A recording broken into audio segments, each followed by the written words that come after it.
As a good socialist, would you like effectively the capitalist and the free market system to disappear in this country after a few terms of a Labour government? Well, what we want to do as a Labour government is deal with the issues as of now, as a people.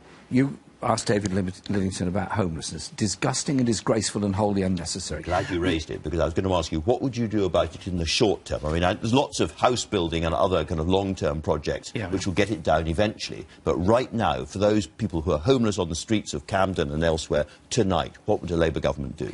Immediately purchase 8,000 properties across the country to give immediate housing to those people that are currently homeless, and at the same time require local authorities to build far more, because the problem is homeless people, rough sleeping, beg in order to get money for a night shelter, stay in a night shelter or a short stay hostel. I spent Friday evening in a hostel.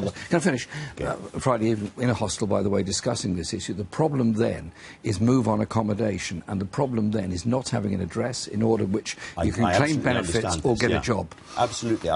We've got to, as a society, you say build more, but at the same time, all across London and many other parts of the UK, there are great big glossy glass towers being put up to sell flats to wealthy foreigners, and they're not selling. Those flats are empty at the moment. Would a Labour government perhaps put the empty flats, which are all around, and the homeless people together and oblige the people who own these flats they can't sell to let homeless people into them? We would give local authorities the power to take over deliberately kept vacant properties. When you have, in the middle of an area where there is a lot of housing stress, many people rough sleeping, you get some luxury, glossy, glistening block built, sold off plan to long-distance overseas investors. Who may never come at all. Who may buy it and sell it before it's even built. Well, hang on.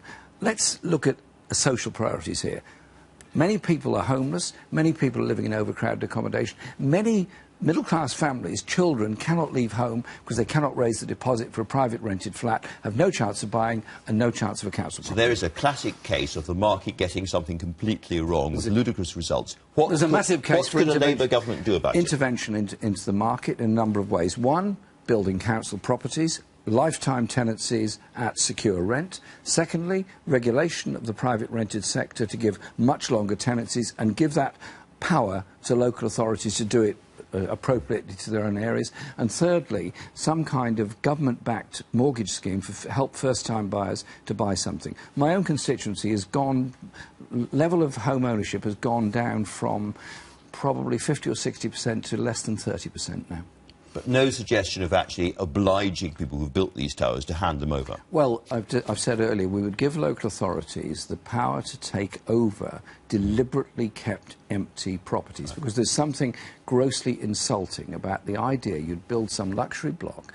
If we look at the pictures all around us here of London, deliberately keep it empty, knowing that with the property price inflation, the investor is going to make 10, 12% a year maybe on it. Less these days. Well, maybe yes, in the old days, maybe a bit less, but you know they're going to make they're going to make a fair amount out of it. Surely we have to have a social objective and a social priority in our society.